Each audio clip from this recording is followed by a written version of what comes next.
My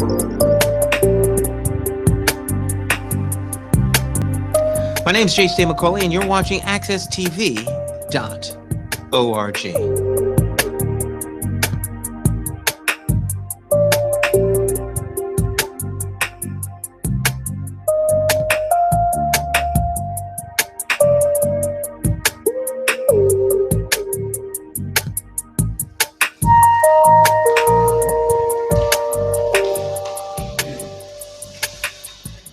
Thank you very much for coming out to our last candidates forum of the season. I'm Linda Baer. I'm here on behalf of the Hartford Vota Coalition. We are a group of 13 nonprofits and government agencies whose mission is to increase voting and civic participation in Hartford. So we do that through educational and informational sessions such as this, so that you can learn more about the candidates and more about what the offices are that are up for election, and then make an informed choice on November 3rd. So that's kind of the main thing to take away from this session, is who you might want to vote for among these candidates, and that you will be voting next Tuesday, so it's less than a week. I want to just introduce each of the candidates. They'll have an opportunity in just a few minutes to tell you more about themselves. But we have two offices participating in our forum tonight, and that is the judge of the probate court. And the two candidates we have tonight are Kenneth Lerman and Suzann Beckett. Hi. And then we have the other office is the office of the city treasurer. And we have, again, two candidates tonight. We have John Monacella and Marc Nelson. You will notice that on your program, there are 3 candidates running for each of the seats, and all of them were invited to participate tonight. I want to briefly explain the format. As I mentioned, candidates will be giving a 3-minute opening statement, and then our moderator, Louise Simmons, will be asking some prepared questions. Each candidate will have 2 minutes to respond, and I believe she'll be alternating between treasurer and probate judge, so that you don't get bored, I guess. And then after about a half an hour, we'll open it up to audience questions, and a couple of us will run around with a microphone. The first part, where we have prepared questions, our crack timekeeper, Candace Fish, please raise your hand, will be keeping track of time, and she'll let the candidates know when their time is becoming up, and she'll ring a small bell when time is up. So I think that that's the format. It's understandable to everybody? Okay, great. So then I'd like to thank and introduce Louise Simmons, who is our moderator for this evening. She is a professor at the UConn School of Social Work, soon to be downtown, soon to be next door, actually. Can't come soon enough. She's professor of community organization, and she's chair of the Urban Issues in Social Work area of study. And she specializes in community organization, urban politics, policy issues, and urban social movements. And she is a former city councilwoman for the city of Hartford. So thank you so much, Louise. I'll turn it over to you. Thank you.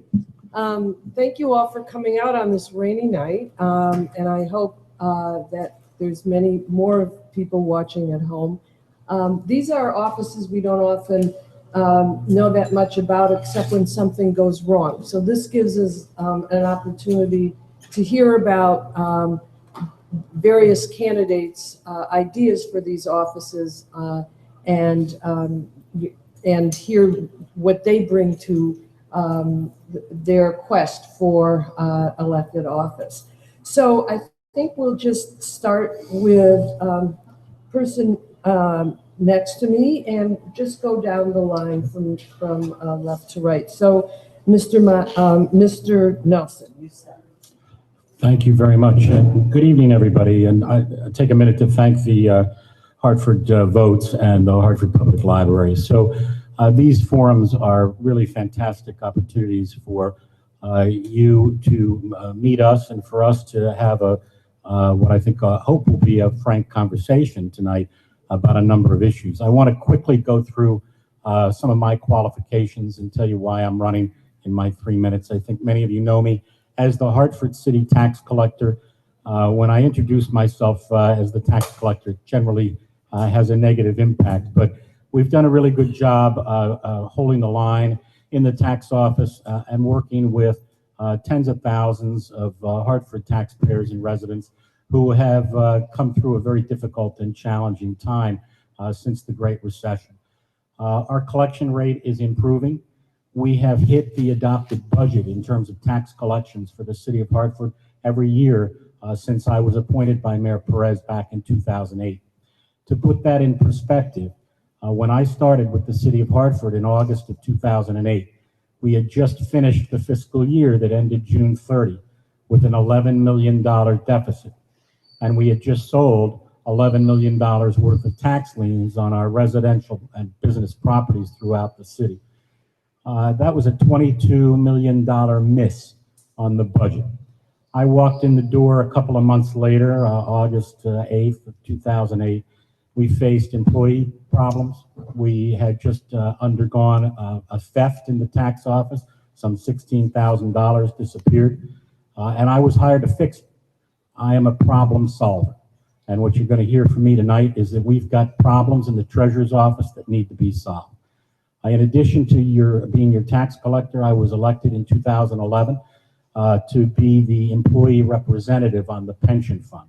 And that is a watchdog position. And I just want to take 10 seconds to tell you that the way the pension fund works is Secretary Cloud is on one end and he does not have a vote. And you have 3 commissioners who are appointed by the mayor and they have a vote. And then you have the employee representative at the end who does not have a vote, but his or her job is to make sure that everything is going okay with the $1 billion that's under management for the benefit of our pensioners, past and future. So my experience includes working with all of you as your tax collector and working on behalf of the city employees to protect their pension fund and make sure that it is invested properly, right? In addition to that, I was elected to be the president of the Hartford Municipal Employees Association, one of the management union in the city. So I'm here tonight to ask for a promotion to treasurer so that I can use my experience to help get us back on track financially. Thank you very much. I look forward to your questions.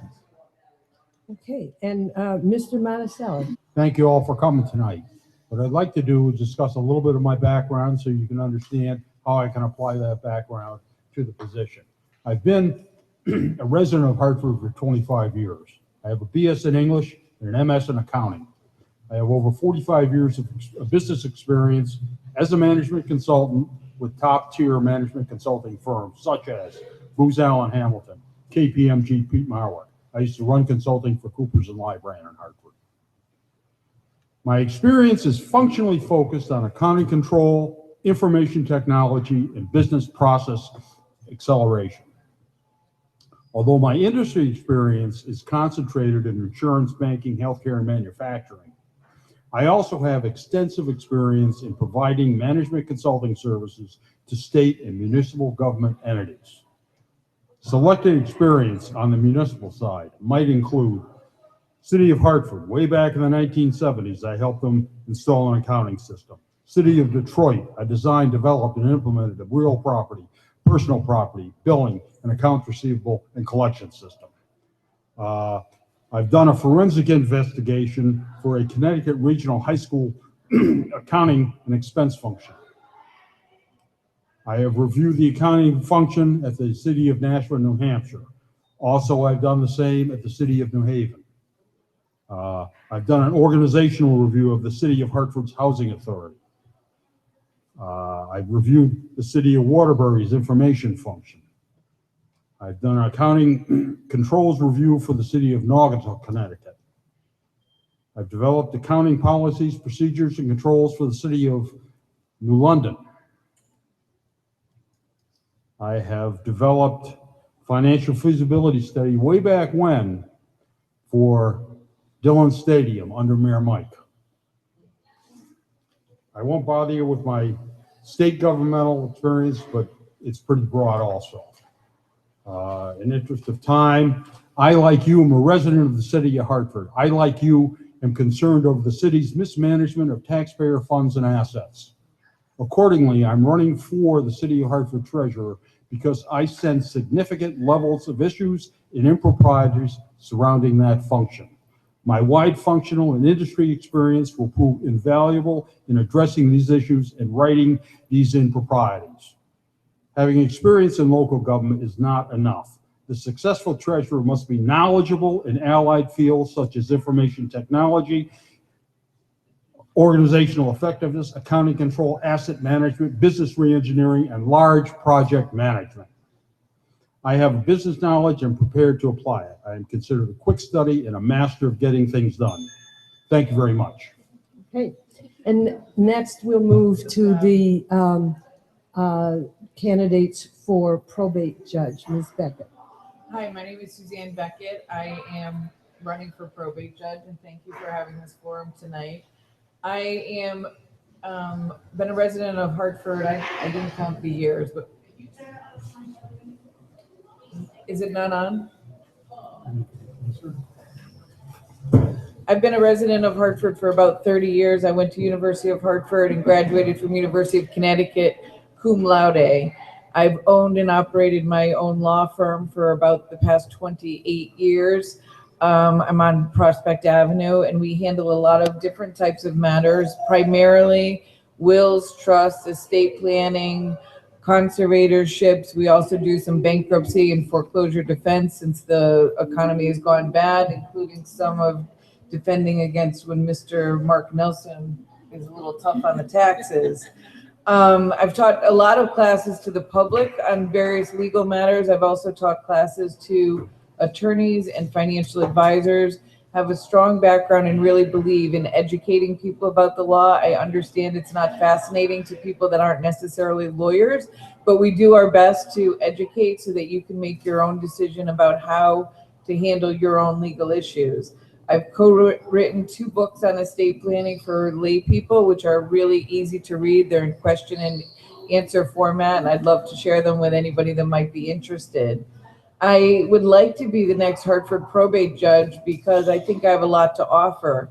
Judge Killian, as you know, was the judge for over 30 years. This position has not been open for a long time, and I bet there's a lot of people in this room that don't even quite know what the heck the probate court does.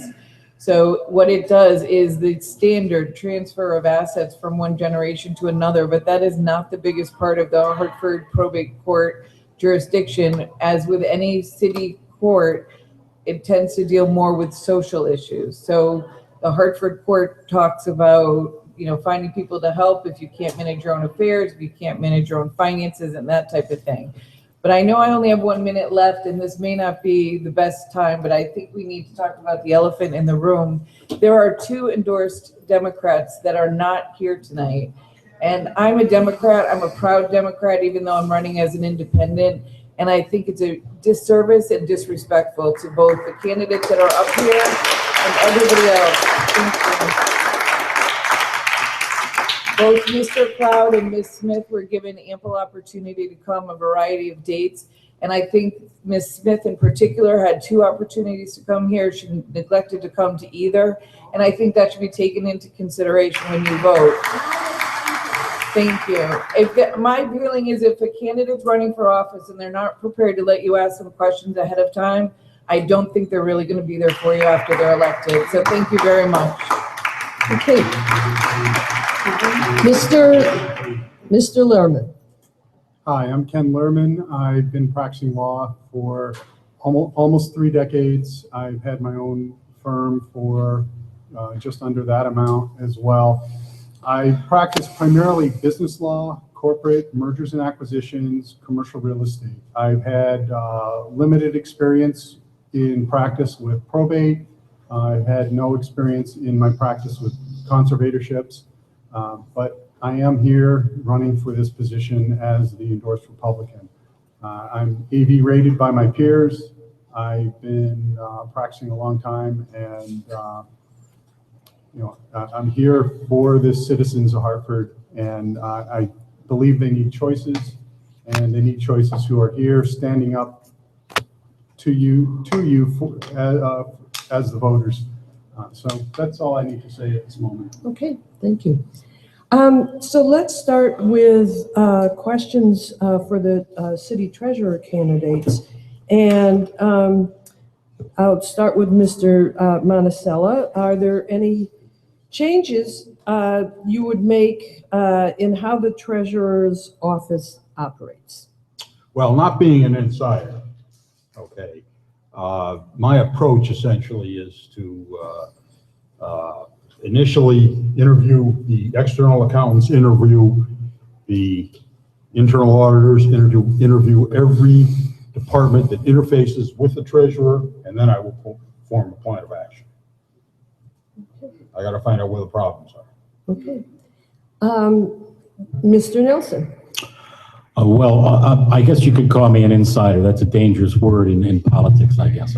But I'm familiar with the operation at the Treasurer's Office, having served on the Pension Commission for 3 years, and as union president, representing employees and retirees as well. From day one, we're going to fix some of the problems, right? We are spending money at a fast clip. We can't really understand some of the things that have happened. I've learned so much over the last 6 months running this campaign, and I'm in the building for the last 7 years, and I'm learning things I didn't know before. Let me tell you 2 things I'll do. We're going to form a committee, a standing committee called the Treasurer's Committee on Fiscal Responsibility. And what we're going to do is we're going to try to eliminate wasteful spending, right? This has not been something that the Treasurer's Office has done in the past. What you've heard from my opponent, when you hear from him at all, is that the Treasurer's Office has a very limited role, right? The Treasurer's Office is the fiduciary of our money. Well, it hasn't done a very good job as the fiduciary of our money. The Treasurer's Office is responsible for our pension fund. Right now, the city of Hartford's contributing $40 million a year to the pension fund, and that is not expected to come down in the immediate future. It's almost doubled in the last 10 years, 5 years. It's a real challenge for the people that you've elected or will elect on November 3rd to represent you as your mayor and council people. But we do need a strong treasurer that understands the financial situation that we're in, and it's not a very good situation. If you elect me, I'm going to go in there and we're going to make sure that we're not spending millions of dollars where we shouldn't be. We're going to make sure that our investments are prudent and that we don't have unnecessary risk for our pensioners. Thank you. Thank you. We will now, I'm going to alternate the questions between the 2 sets of candidates. So we'll now go to the candidates for probate judge. And I will start with Mr. Lerman. You both have 2 minutes, and Candace will be holding up the signs, and then Ms. Beckett. So the first question would be, do you think that the public generally understands and has confidence in the probate court? How would you maintain or improve that knowledge and trust? I'm not certain how much the public has knowledge of the probate court, other than ordinarily the public doesn't seem to always have a great grasp on the legal system, because it comes across as very arcane and very procedural and very difficult to navigate. I think Judge Killian has done a wonderful job over the last 30 years. He has, the people he has worked with, I know he has educated them as he's gone through the process, because there's a lot of people who are pro se, and by pro se, that means they're representing themselves. And so he had to guide them through. There's an education process to do that. And I think that sitting from the bench, it is incumbent on the judge to do that. The other aspect is you're really asking, how do you educate the general public? And I assume by that you mean not through the court itself. That's rather difficult. There's forums, there's availability, and there's speaking engagements. So as judge, it would also be beneficial to participate in those kinds of things. But I'm going to guess most people aren't going to find that terribly interesting until they have to deal with the probate court itself. Okay, thank you. Ms. Beckett. I think because, for better or for worse, Judge Killian has been in office for more than 30 years. I think the probate judge position in this city anyway has been overlooked because he's run uncontested in many of those elections.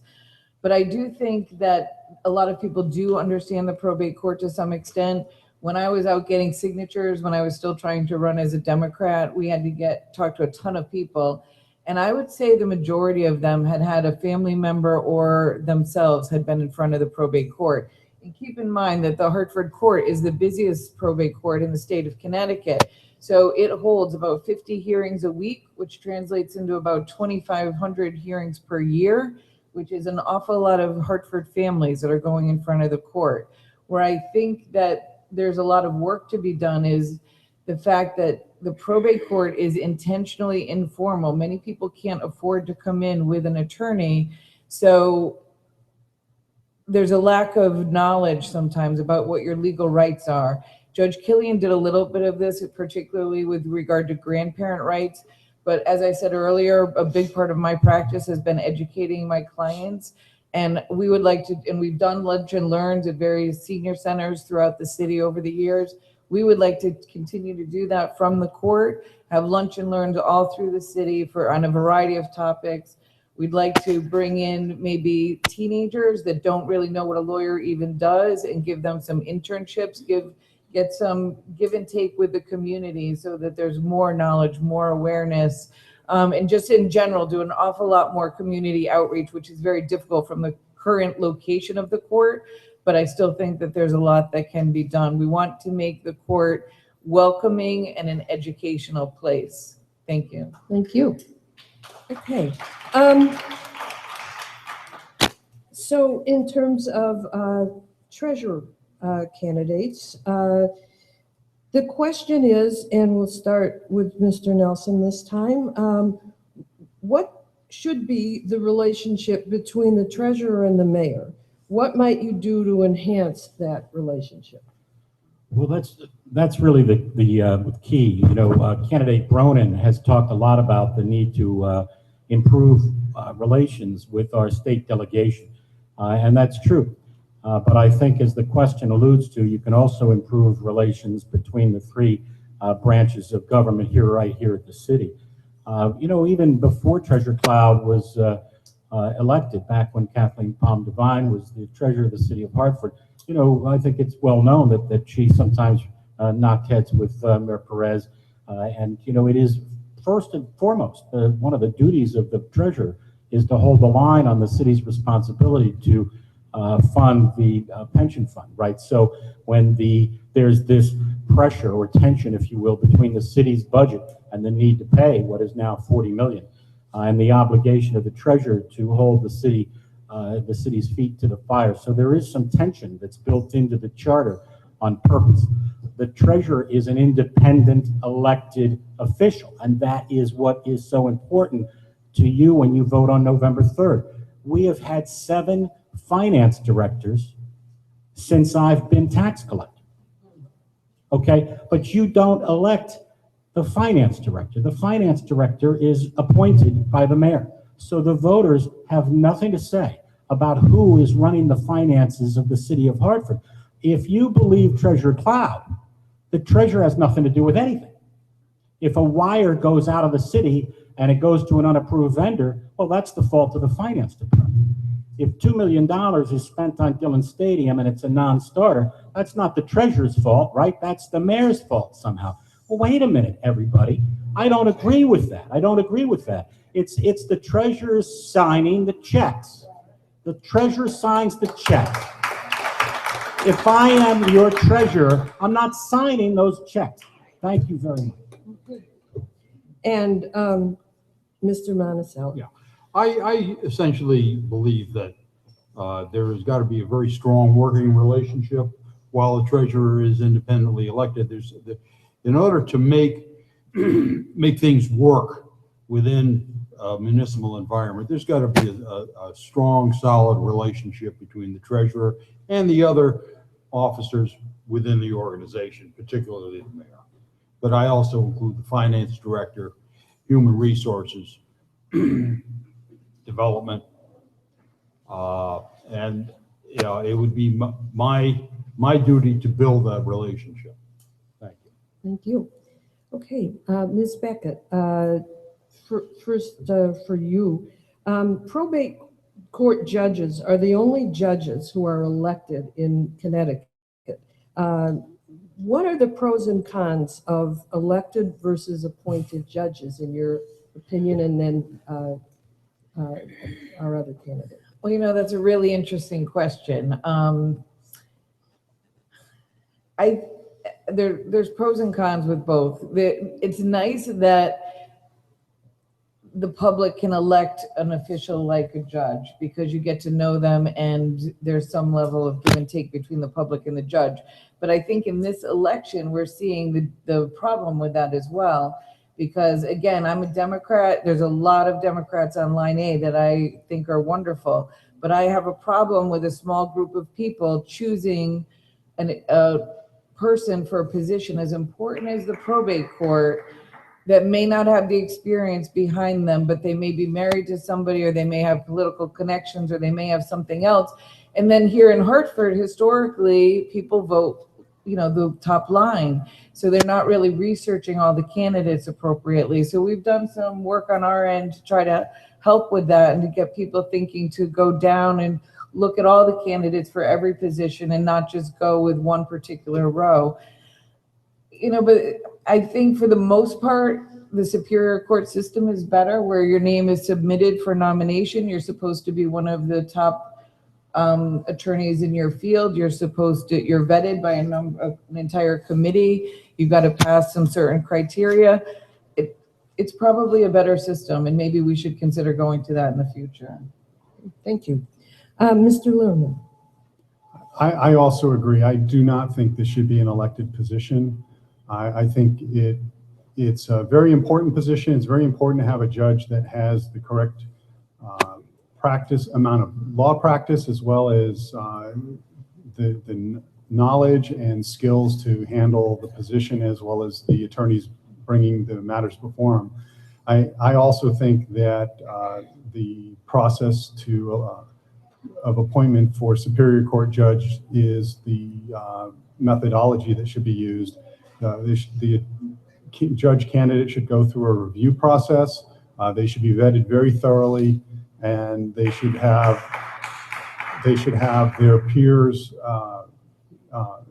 recommending them. And it should not be that the party chairman makes a decision to put that person up. For instance, I'm the Republican Party chair, and I put myself up. And the big reason is there really weren't any other lawyers that were Republican in Hartford that were interested in this position. And I felt it was important that the Republicans have a candidate. But I do feel very strongly that this should not be an elected position, but rather one that is vetted and appointed, and it should not be political cronyism. It should be a bipartisan selection process. And I have 30 seconds, but I'm just going to stop. Thank you. I believe in brevity. Okay, that helps us. For our treasurer candidates, what actions would you ask the city council to take that would enhance your ability to do your job effectively and efficiently? And we will start with Mr. Monacella. Well, I'm going to go back to my first answer, which is essentially I've got to get the lay of the land, and I've got to find out where the holes are. I've got to find out where the problems are, and then I'm going to put together an action plan, and I'm going to meet with the council. That's short and sweet. Thank you very much. Absolutely. Okay. And Mr. Nelson. You know, it's a two-way street when you're the city treasurer, and you've got to work with the council. We're likely to have a very new council, right? So it's possible that a couple will return, but it's also highly likely that we'll have an entirely brand new council, and we know we're going to have a new mayor. So you know, that makes this question really a two-way street. What can the treasurer do to assist the council? If you elect me your city treasurer, the resources that I can offer to the newly elected council and mayor are significant. I've been a part of helping the city get to a balanced budget every year for the last 6 or 7 years.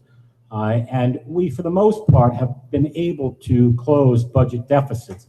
We don't like the way we've done it by selling assets to the state of Connecticut or selling tax liens or memorandums of understanding with the pension fund. But the bottom line is that we've managed to do it. The real challenge to the city of Hartford right now is that we're running out of what I call magic dust, right? We only have one public parking garage left, which I think we all know is not worth as much as the others. We cannot continue to sell tax liens across the city of Hartford, which has the unintended consequence of boosting foreclosure rates. So what are we going to do? We have the highest mill rate. Everybody talks about the problems we have, but let's cut wasteful spending. Let's work with the new council to pass a budget that makes sense. Our bond rating has gone down twice in the last year. That has a very significant impact on the cost of our borrowing. Just last week, we borrowed $125 million. We went out and bonded another $125 million. I was in the building. I didn't even know about it till the next day. The debt service on that alone is $7 million a year. You got to be kidding me. Thank you very much. Okay. Okay, for the probate court candidates, did I start with Ms. Beckett? It's my turn. Okay, great.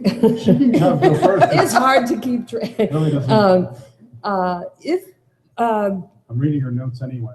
If backlogs develop in the court, what? I'm sorry, I started over. Okay, if backlogs develop in Backlogs, the thank you. probate court, what cases would you prioritize for action? How would you develop priorities for handling cases?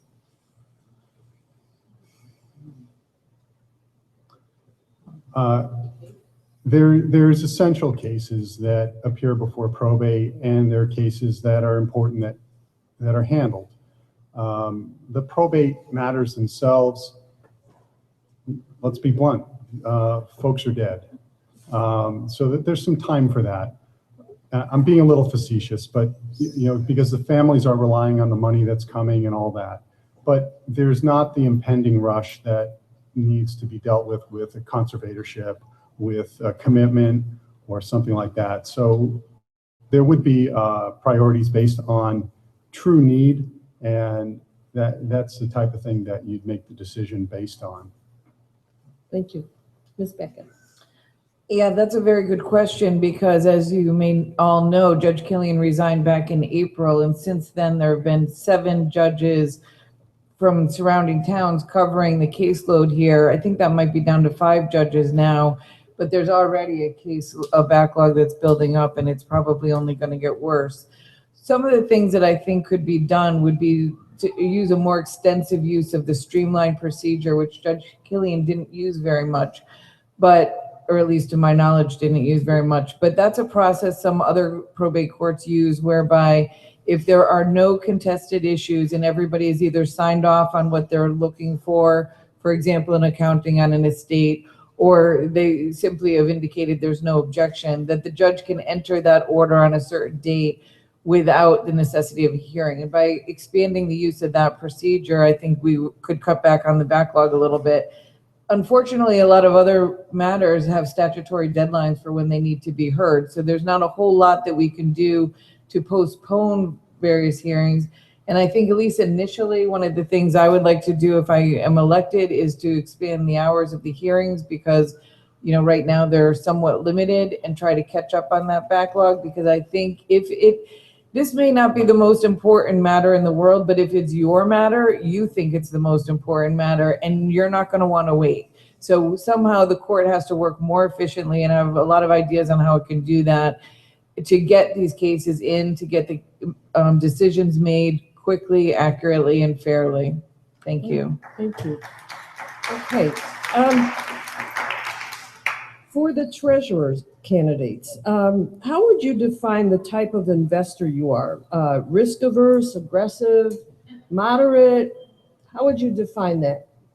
Risk averse. I think that's the easy answer. Under Treasurer Cloud, the pension fund has wandered into some hedge fund territory.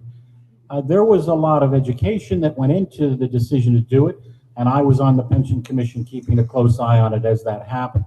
But the market is very, very volatile right now. I think everybody knows you're seeing swings that are in the 100 to 200 points each trading day. We have probably no more serious obligation than to protect the principal of that fund so that it can continue to pay the millions of dollars a month that it pays to our pensioners. So I am definitely risk averse. I take a long look at what we've done over the last few years, and we will make changes as we need to. I think the market is probably going to be tumultuous for the foreseeable future. As the Fed starts to take some action that's long been expected, it's hard to imagine what the effect will have on that. Some of us may have a little bit of money invested in the market. $1 billion that is affected by a bad week or a bad month can have a catastrophic effect on the city of Hartford's finances. The reason that the pension contribution is $40 million a year still is because of what's happened in the past. It's not in terms of market results. It's not because the city has not met its obligation to fully fund the pension fund, right? So it must be the investment return that's caused the problem. We need to take a careful look at that. Thank you. Okay, I myself am very risk adverse. I personally am in cash at this stage of the game. All right. I think that the market is very volatile. It's something that you don't want to, you don't want to use things like foreign investments, hedge funds. I mean, it's great that an investment return of 14.5% has in fact been reported by the city, but it's not going to be so great when a negative 14.5 or a negative 30% happens, and it's going to happen. It's a matter of time. The market goes up and it goes down. What you want to do is take a very conservative approach, especially with pension funds. Thank you very much. Okay, thank you. For the probate court candidates, how might you educate and inform the public about the responsibilities and the work of the probate court? You've had some comment on it before, but anything that you'd like to add? Again, I think just having seminars on different topics inside the probate court, going out to the community, the senior centers, any community centers, being out there, both perhaps myself as the judge, but also perhaps paralegals. There's the court, all the courts have a list of attorneys that are willing to take on cases for no fee. So they could have, as part of their position, they could go out into the public and either do some work for free or teach for free. Also, I'm not sure if I mentioned earlier, but we have a show on Fridays at 2 o'clock on Channel 5, which is all about the law, different types of law. Sometimes we have callers that call in, sometimes it's just a panel, but anything we can do to educate the public, because guys, there's always a multitude of things you can do with any legal issue. And all a lawyer can do is tell you, these are your options, A, B, C, and D. And it's the same if you're a lawyer or if you're going in front of a judge. You have options. You need to know your options so that you can go in front of the judge and say, I know what I can have, and I'm asking you to enter an order for X. But if you don't know your rights, it makes it very hard to get a just decision. Thank you. Thank you. Yes. I agree that having seminars and programs available to the public is the best way to educate the public. I think it's helpful when the judge participates. It would be helpful when the probate court staff participates, as well as attorneys in the region Thank you. Okay, for the treasurer candidates, what can you do using the authority of the office to maintain the fiscal integrity and sustainability of the city's finances? I think we'll start with Mr. Monacella. Well, I have to go back to my answer, my general answer to the questions, and that is I've got to get a lay for the land. Things that can be done that come to mind. Let's take the Dillon Stadium situation. How did that ever even get to fruition? All right. Let me tell you how you do these things. All right. The very first thing that you do is you put together a financial feasibility study. Is it feasible? You create assumptions, you create revenue flows, you create expense flows, you see what's left after all the dust settles. All right. That's supposed to drive everything. I've never seen or heard of a financial feasibility study. I have been inquiring of development services.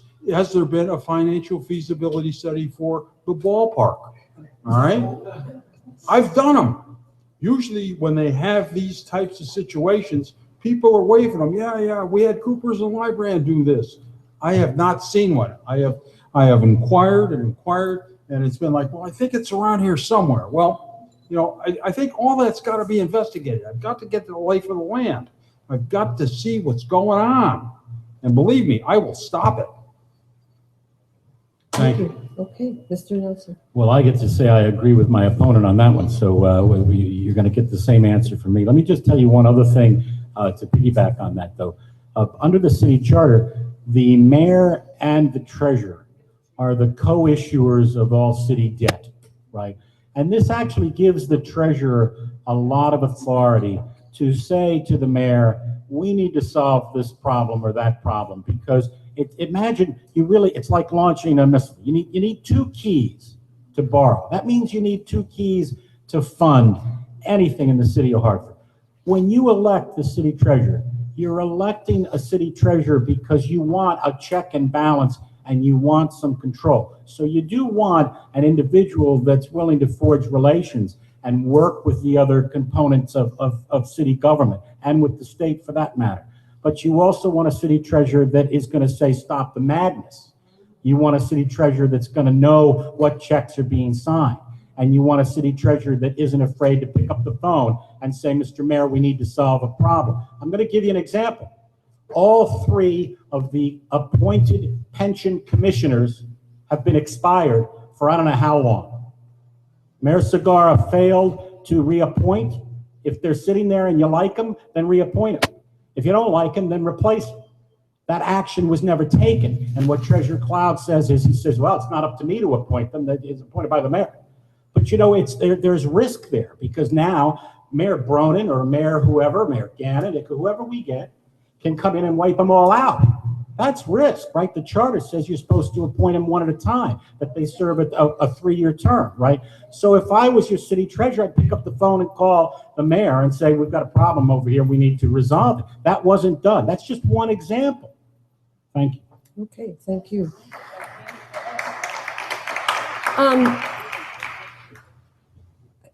For the probate court candidates, of all the responsibilities of the probate court, which one do you think is the most important to Hartford residents and why? I think we're starting with, yes, Mr.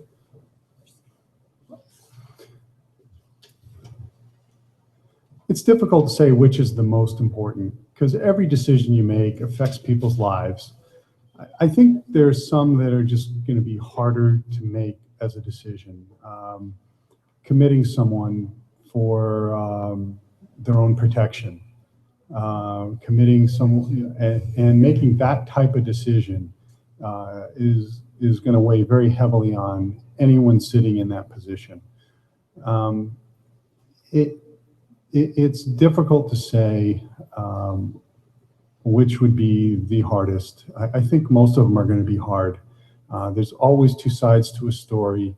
It's very difficult to, well, it's always difficult, but you have to navigate to the truth and make your decision based on who's most credible, what makes the most sense, and what is the most fair and honest decision. Thank you. Yes, ma'am. Can you just repeat the question? I just want to make sure I've got it right. Yes, I have to make sure, of all the responsibilities of the probate court, which one do you think is the most important to Hartford residents and why? Yeah, I think the most important responsibility for the Hartford Probate Court is its hosting of the Children's Court here in Hartford. That was something Judge Killian fought very hard for. He did get it. And that's given the city of Hartford a lot of additional resources that it didn't otherwise have. Hartford holds about between 400 and 500 hearings per year just related to children's cases. So those could be a simple matter, like I just had a client pass away a couple of months ago. The father had already predeceased, so somebody had to be appointed guardian. That was heard by the Children's Court. And the reason it's so important is that children in Hartford are extremely vulnerable for a lot of reasons that we all know and don't need to be discussed here. But because of Judge Killian's work in getting this regional court hosted by Hartford, we now have DCF right inside the court building. We have specialized training. We have certain staff members, there's about 10 that deal just with the children's matters. And I think that's really important because now the children have gone from being something that we squeeze in here and there to something that is the subject of their own court, their own room, their own resources. And I think the Hartford court is doing a much better job, as probably are other courts as well, but certainly in Hartford, where we have such a need, doing a much better job of taking care of our most vulnerable citizens. Thank you. We're going to ask one more round of questions and then open it up to the audience for questions. So this is my final question to the treasurer candidates. How much influence does the treasurer's office have on the city budget and tax structure, and what can the treasurer do to help reduce the city's debts? So the key to that is that the two of the biggest components to the city budget are, as we talked about earlier, the $40 million that's paid to fund the pension, and currently some $13 to $15 million in debt service. That's the cost of our borrowing in terms of how much we have to pay every year on the hundreds of millions of dollars that the city has in debt.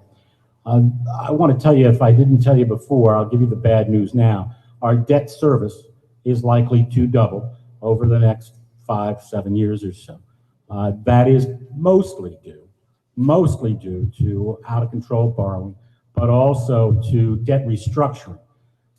When the current treasurer decided to restructure debt, what he was trying to do, he says, is help solve the city's budget problem, right?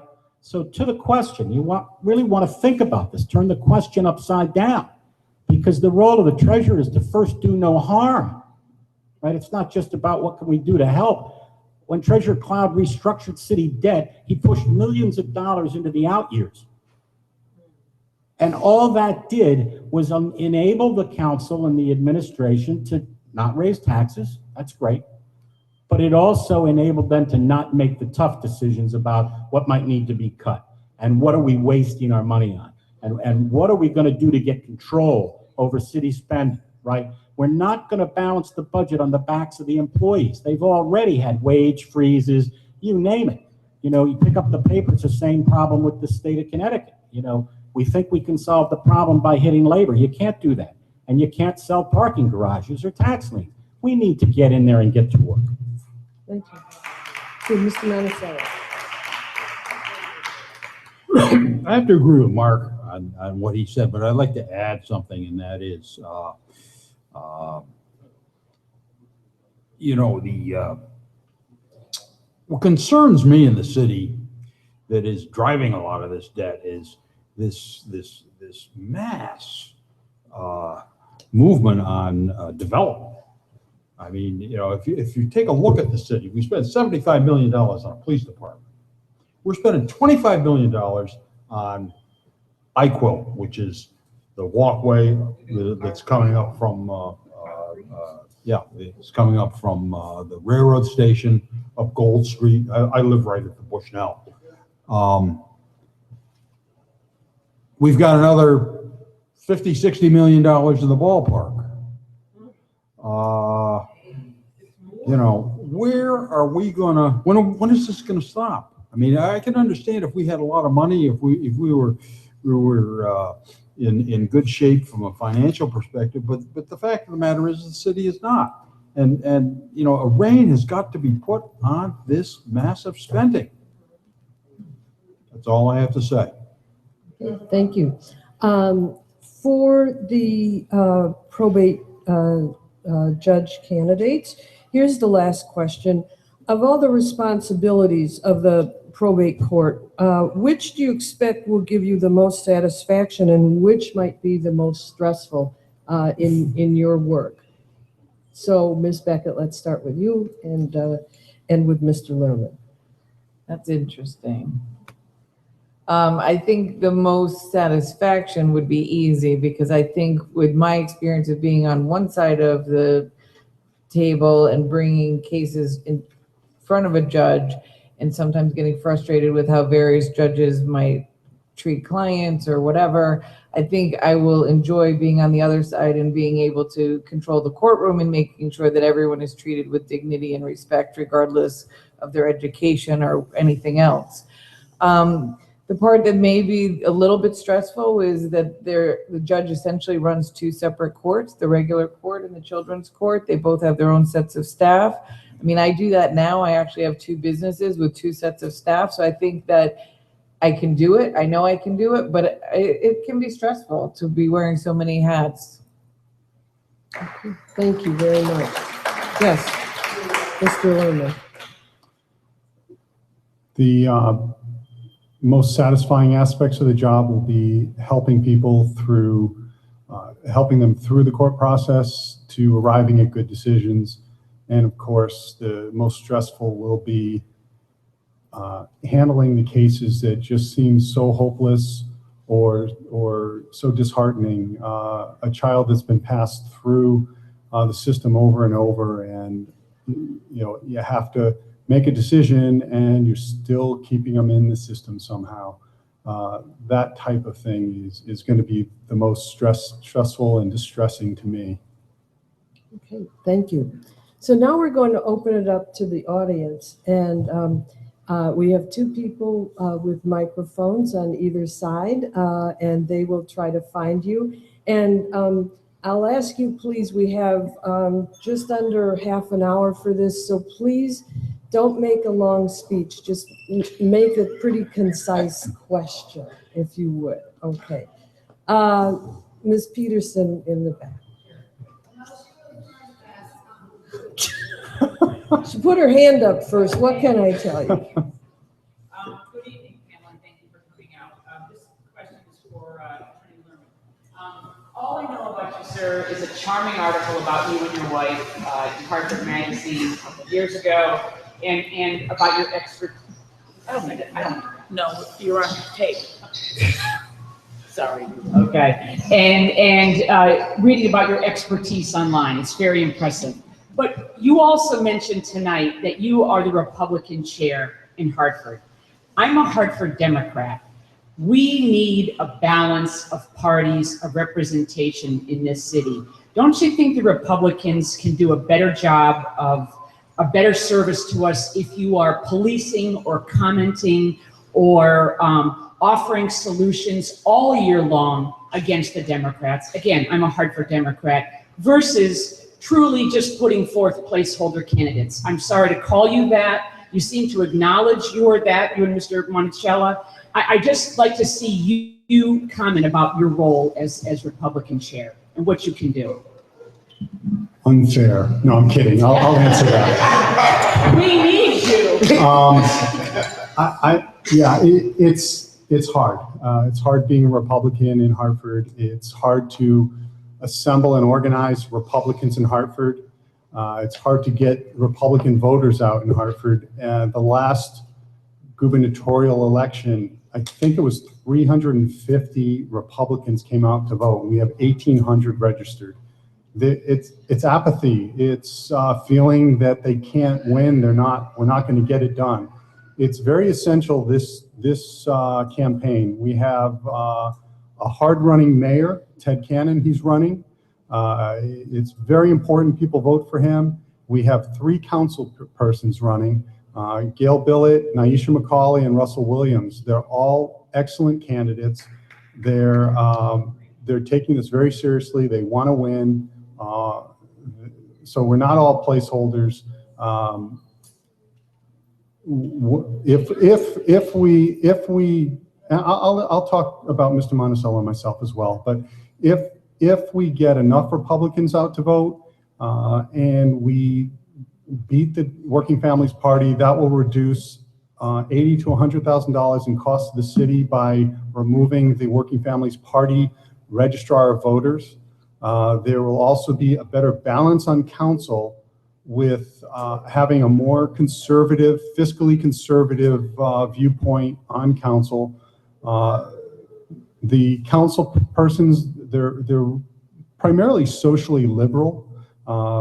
And so when you chat with them, you're not going to find, oh, wow, I'm scared of their views. And as people have said to me, I'm a pretty conservative person politically on most issues, not all, but this has been said to me, where are all the Republican, and he started to say it, and I said, you mean the ones you want to hate? And he said, yeah. I said, they don't really exist. They're cartoonish in devised by the media. I mean, they twist things, and yeah, sure, there's a few people that are outliers, but for the most part, Republicans are like everyone else. We're here eating, breathing, and living in Hartford. We need them to vote. But also, here's an opportunity you have as a Democrat. You can vote for the 3 Republicans on council, and you can vote for your 3 top Democrats. If enough Democrats do that, that'll actually bump out the Working Families Party, like we said. Working Families Party, they're not chasing our positions, they're chasing the Democrat positions. I'm surprised there's not more support in the Democrat caucus for the Republican candidates. In terms of myself, am I a placeholder? Yes, I am. I would like to have a Republican attorney who's practiced probate law extensively in this position, running in this position. I would like to see someone win this position that deserves it, not someone that was rubber stamped by one party or the other, particularly the Democrat, because that's the most likely concern of the rubber stamping because of political favoritism, making deals to get certain blocks of voters for a mayor. And this position, in my view, should not be an elected position, as I stated earlier. In terms of Mr. Monacella, he's running because I asked him to. He is running, though. If he was elected, he would serve. He would be an incredible treasurer.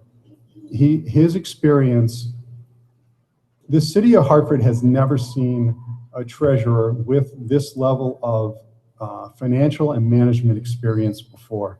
And it would be a shame if Mr. Monacella was not elected treasurer. Okay, there were several other hands. Let's go here, and then we'll go back to you. Okay, we'll get you. Let me start just by saying thank you to the candidates. Come on down. Okay. No, you have to come down to talk into the mic. Thank you for taking your time tonight to be here. And those that didn't show, it is to their peril that they're not here. But I do have a question for the treasurer candidates, and that is, if the state fully funded the pilot program, what would that do to the mill rate? How many mills would that knock off of our 75 mill rate? Thank you. I'll take it. It's and I'm doing the math really in my head. Those are big numbers. It would be something like 10 to 11 mil. It's a big number. Look, those of you who have time, I put a video on accesstv.org, and I want to thank accesstv.org, and Chase Dan McCauley for it. We talked about this. I want to tell you that we've heard a lot about the state fully funding the pilot and the state aid to Hartford and all of this great stuff and building relations. But, and you know, our delegation does a terrific job. They really do. But when you go up to the state capitol, you know, there's 169 cities and towns in the state of Connecticut, right? It's not just about building relationships with our dozen or so delegates, right? Other representatives that are up at the state capitol who are making the decision about whether or not the state is going to fully fund the pilot are just not going to throw more money at Hartford when their perception is we can't manage our own money, right? When we talk about Dillon Stadium, or even if we talk about, you know, Dunkin' Donuts Stadium, whatever you want, whatever your issue is, right? And I'm speaking for myself. I tend to think of myself, well, I'm Hartford. You've got to think we're just part of the state. What does everybody else throughout the state of Connecticut think about the city of Hartford when we've got ethics issues, we're blowing money, we're all of these things?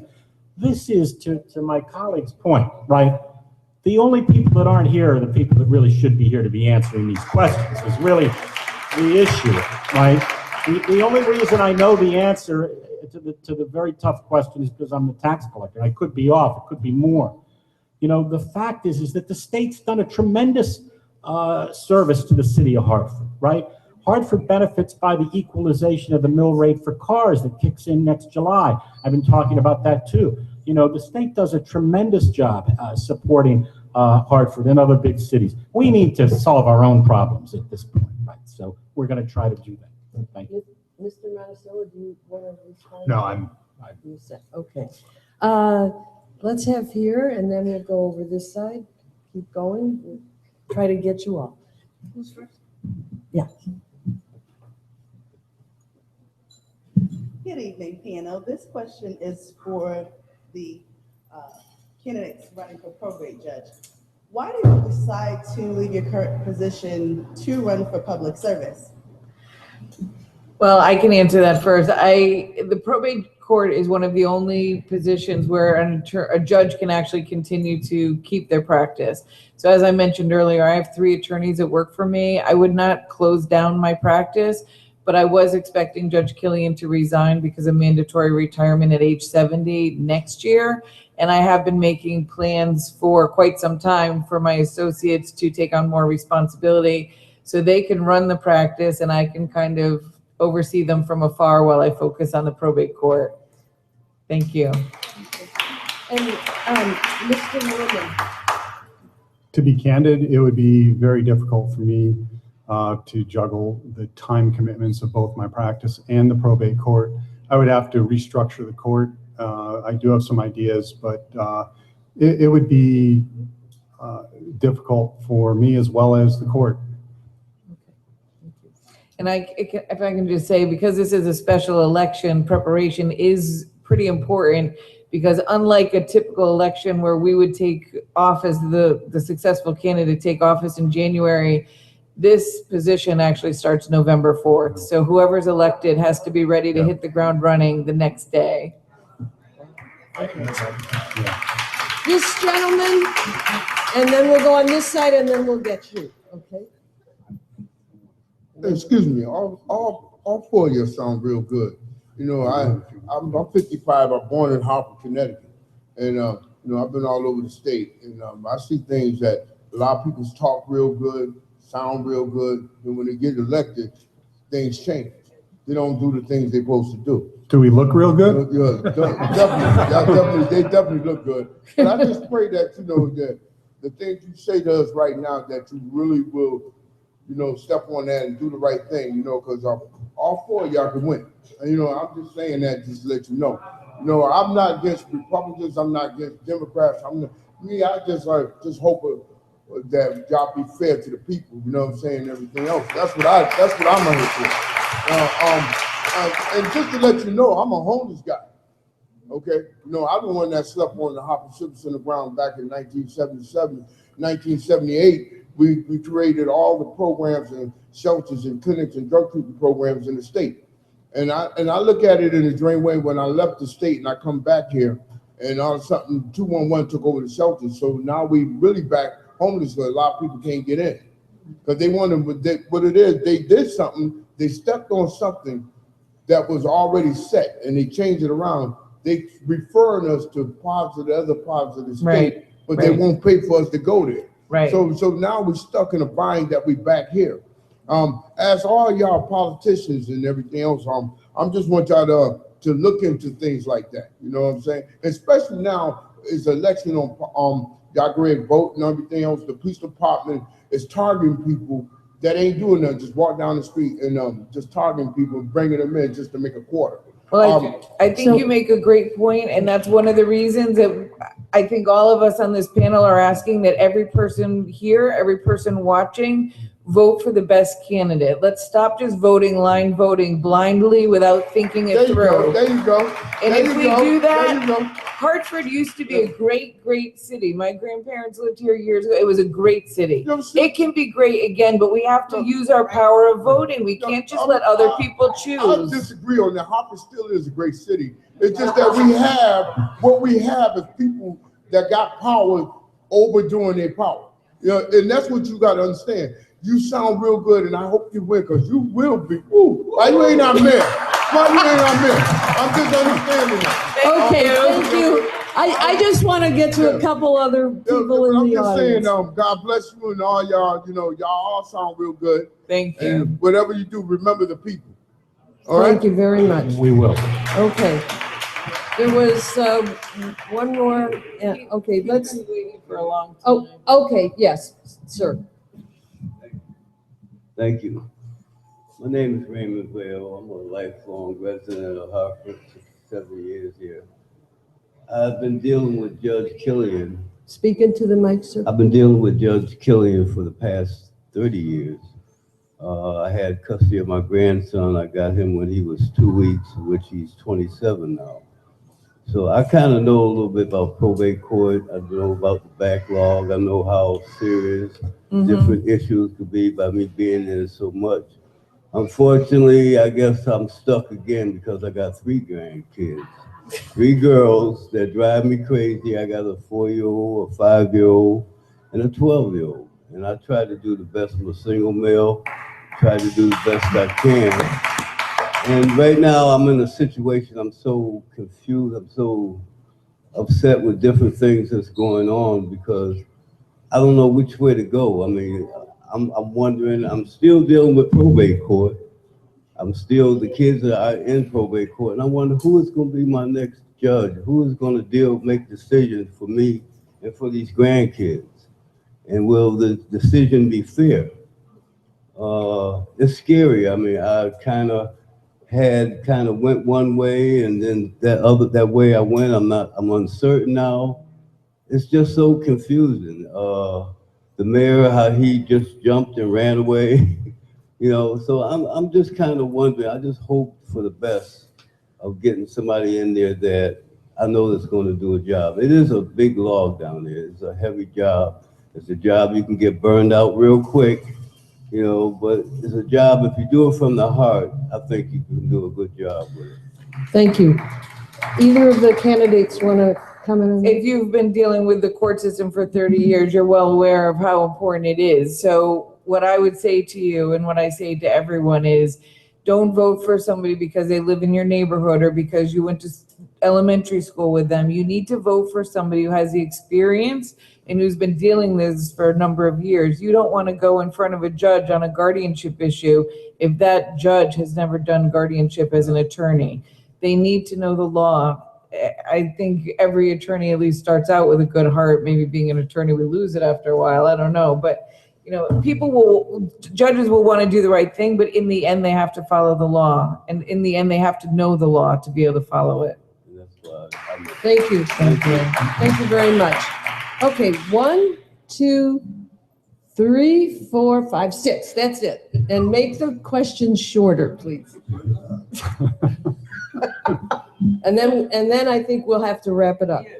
Yes, good afternoon. My name is Patricia Nelson. And I was just wondering, when the candidate doesn't show up, what is the consequence for that? From our standpoint, we can't punish anybody. They just don't have an opportunity to let people know, to address you in the So audience. should we take that issue to City Hall, or should we? You should tell all the voters.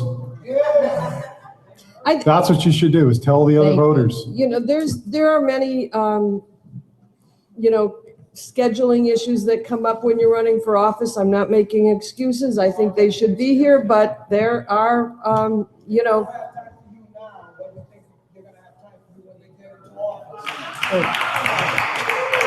Okay, thank you. Yes. For the treasurer, the progressive state income tax and progressive city property tax. What do you think about that? And for the probate court, a probate judge is a full-time job rather than part-time. Thank you. I guess I'll take the first piece on regressive taxes. It's Hartford has the highest mill rate in the state. We've heard that many times, and we know it every time we open one of our tax bills. You know, the municipal taxes are really a function of municipal expenses. You have to, under the state constitution, pass a balanced budget. What the city of Hartford has been doing for the recent memory is they've been balancing the budget by putting in artificial revenue or by selling assets largely to the state of Connecticut, right? So you can balance a budget by putting in a number. Let me give you an example. There's a budget line called the sale of city property, okay? Putting aside the parking garages for a moment, the city can budget $15 million in any given year. They could budget $3 million. They could budget a conservative $500,000, right? And what would happen in one particular example that comes to mind is they adopt a budget that says we're going to sell $3 million worth of the city property. Well, it doesn't happen because it was never going to happen. And now we've got a hole in the budget, right? We need to, and one of the earlier questions was what can the treasurer do to assist our city policymakers, the mayor and council, in adopting a budget, right? Well, the treasurer can assist, right? We're not talking about just what the role of the treasurer is on the 3 paragraphs that talk about it in the city charter. We're talking about what could the treasurer do? That's the question. Well, the treasurer can help, because if you elect me as your treasurer, I understand that we can't continue to fill the budget with revenue items that are not going to happen, right? So to your specific question, we have to bring taxes down in the city of Hartford, and we cannot do that until we solve the structural budget deficit, right? That is going to be job one. It's not going to happen this year or next year. In the video I filmed on Access TV, I described the financial condition of the city of Hartford. I used one word: grim. I said it's grim.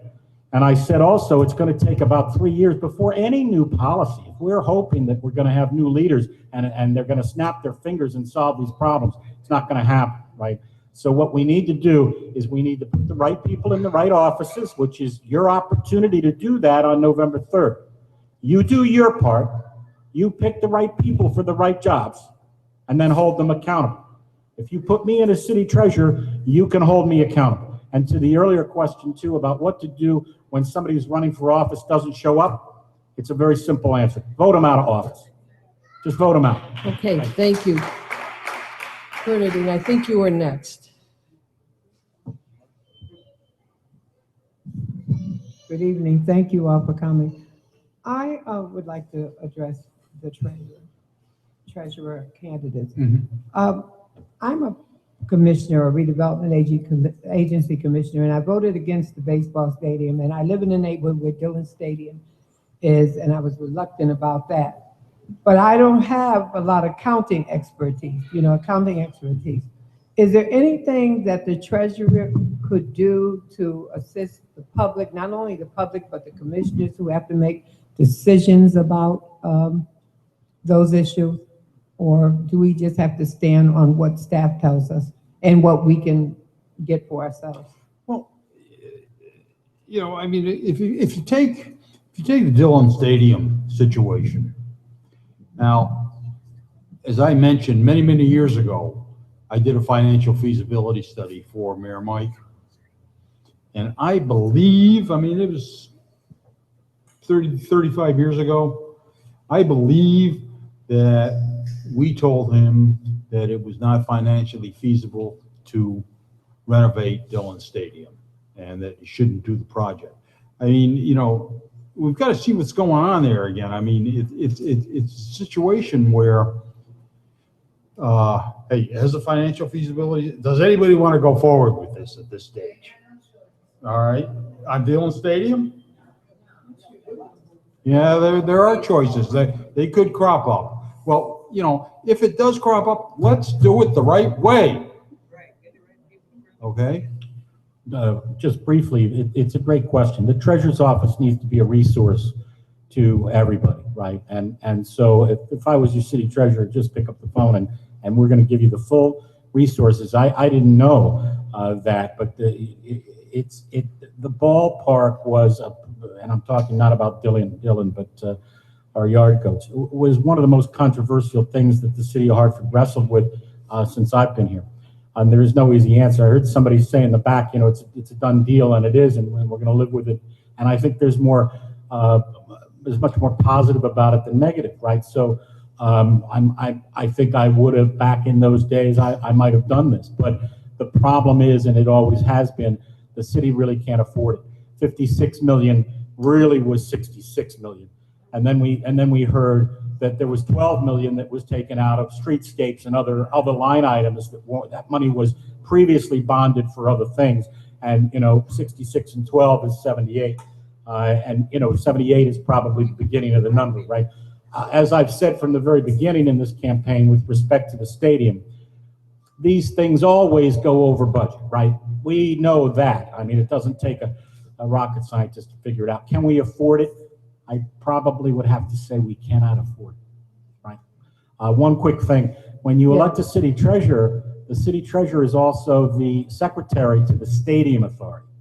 What they did was very complex and somewhat innovative financing to get that through. They created a quasi-governmental entity, the stadium authority, and the treasurer is the secretary of that. So, you know, it's the one thing I kind of fear, actually, is that role. What's the question? How did they get The stadium authority was created by the action of your elected council. And that had nothing to do with the pension commission or necessarily the treasurer, although I think I read subsequently that it was his idea, and that the claim was that it saved us $6 million, right? I take real umbrage with that, because Treasurer Cloud knew full well that a lot of the finance, the piece to move the road and the other things, he knew that was not in the bonding deal for $56 million, or he should have known that it wasn't in the bonding deal for $56 million, and he should have told the residents of Hartford. But at that point in the election cycle, Treasurer Cloud didn't want to go out there and disagree with, you know, the administration at that. You know, there were a lot of moving pieces, but I can tell you it's not $56 million. Okay, what I'd like to do, I have three. Oh, I'm sorry. I was going to add one thing, and you kind of got at it, Mark. I mean, you know, the surprise relative to the rebuilding Trumbull Street, where it's got. I mean, I read the paper and I didn't actually believe what I read. That an $8 million contract was let out, no bid. No bid. Well, you don't do that. Okay. I would like to we have four hands up. What I'd like you to do is briefly ask your question all together, 1, 2, 3, 4, and then we'll have the appropriate candidates give their answers because we're going to run over other words. So we'll go 1, 2, 3, and then 4 over there. So. Yeah, so my question is for treasurer. What would you do as a treasurer, or how does the treasurer office help us in with all the blighted buildings we have in the city? We know that a lot of these buildings are owned by banks. How you as a treasurer will go after the banks to make sure they either fix their building up or do something, because the burden falls on us when we have to get those buildings cleaned in our neighborhood. Okay, that's your question. Actually, I just wanted to thank the panel for coming here, because they're showing us respect, because the people that came here are interested. And it's so disrespectful for the other people who were invited and are coming here. And I don't have to ask you anything because I'm going to be honest with you. I am impressed with everything that you guys have said. I really think that you're a very good candidates, and I hope you have conscience enough to vote for the right people without picking the race or the color or whatever. Thank you. Thank you for coming. There was one on this side, and then this gentleman will be the last. Yes, my question is for the candidates for probate court judge. Foye Smith, who's a candidate for probate court judge, who has no verifiable experience practicing as an attorney in the probate courts, stated publicly a month or so ago that being a probate court judge is just doing the math. It's like, it's a formula basis. And I would like both of you to comment about what it's like to be a probate court judge. And then our last question here. And then, good evening. Thank you so much for coming. This is for the probate judges also. What exactly does the country probate court do, and how can we better inform public on this court? Let's briefly answer these questions. Please be brief. And we'll start here and go down. Great. Again, very briefly, let me thank everybody for coming out. It's been fun. To the question on blight, first and foremost. Mayor Segarra, several years ago, created what was called the Livable and Sustainable Neighborhood Initiative that was supposed to attack blight. And it did do some good. It was then underfunded. And in fairness to the administration, the concept of that attacking blight through an LS&I initiative has worked in other cities around the state. What we need to do is we need to, I think, redouble our commitment to attacking blight. That's primarily the function of our budget, like so many other things. But as your city treasurer, I'm going to take it one step further. I want to know if a bank owns that property and is not keeping it up, they're going to get a letter from the city treasurer, and I'm going to look into whether or not we're doing any business with that bank. We are not going to continue to do business with banking institutions, particularly the big boys that don't care about our city, right? We're going to take a look at that. That is within the power of the treasurer, right? Our banking relations are within the power of the treasurer. Are there bank-owned properties where they're not foreclosing because they don't want to become the owner and therefore liable for insurance and upkeep, right? Well, who is addressing that? Development Services wasn't doing it. So I will take it on as your city treasurer, along with a few other new things. Let's get that done. Thank you. Mr. Monacella. Yeah, I mean, I essentially agree with Mark, but I'd like to add that, I think one of the things that you'd want to do after you get an action plan together is visit all banking relationships, look at it vis-a-vis blight, and have some hardcore negotiations with them. All right, and that's about what I can tell you I can do right now. Until I have detail. Ms. Beckett. With regard to the Foye Smith question, thank you. And thank you all for coming. This has been really interactive and really fun and wonderful.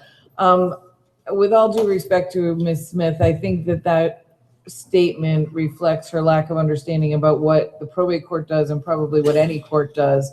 My understanding from review of her resume is that she works in a staff position reviewing contracts. I'm not sure how much, if any, experience she has in the courtroom, because as you know, if you watch TV, what the judge does is he holds hearings primarily. He listens to evidence, he listens to testimony. He or she. Okay. Well, if you win, touche, she. Republican noticed that. You have to read the cases of the other courts that are higher up than the probate court, so you know all the time what the changes and the nuances are in the law. You've got to follow the legislative branch so you know the changes in the law. So there's really no math involved with being a trial court judge, which a probate court judge is. You listen to the evidence, and you issue a decision based upon the law. But thank you very much for that question. I'll answer the last question, which I think we really did address, which was how to inform the public. Again, it's through programs and forums and just bringing the public in to have access to the system and learn what the system is. Okay, thank you all for the candidates, the audience. This has been really informative. And please, as you're leaving, fill out the evaluation form so that Hartford Vote Coalition can figure out what works and what you think needs improvement. And the most important thing is vote on Tuesday. It's less than a week away. Thank you all very, very much. And thank you, Vote Louise. Row Hello, my name is Rain, and today I will be teaching you how to fully complete a ballot. A common misconception among voters is that you vote by row, when in actuality, the intended method of voting is by section or column. In front of me, I have a ballot for the November 3rd election in Hartford, which I will be showing you on. The first section is for Judge of Probate. This section is one column, and therefore you can vote for one of the 3 people running. The next section is for Mayor. This section is again one column, and you can vote for 1 out of the 4 people running. The next section is for City Council. This section is columns 3 through 8. Because there are 6 columns, you can vote for 6 out of the 14 people. Not 1 from column 3, 1 from column 4, but any 6 of the 14 people running. The next section is for City Treasurer. This section is again one column, and you can vote for 1 of the 3 people running. The last section is for Constables. This section is columns 10 through 13. Because there are 4 columns, you can vote for any 4 of the 6 people running. Thank you, and we look forward to seeing you at the November 3rd elections.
I know why she did that.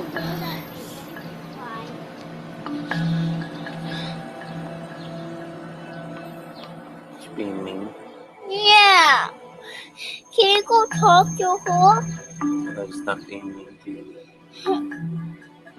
I'm her friend now, but she's still not my friend. She's not my friend no more. Because they won't vote for you, huh?